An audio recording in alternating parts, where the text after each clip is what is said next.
de samenvatting die jullie gaan maken, die kan wel een half uur vooruit trekken, denk ik. Samal toch wat net, Jan Flap. Maar dat het een leuke wedstrijd is, dat klopt. Benammen SVZW krijgt een soort kansen. Maar heel iets stiert de Lotte of keeperlandlust in het paad.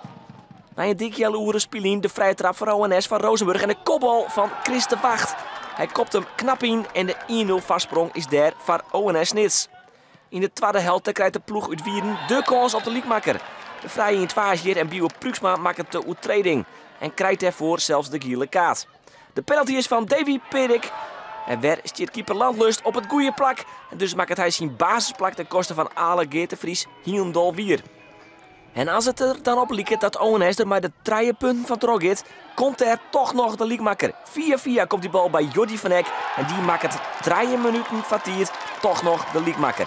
SVZW ONS 1-1.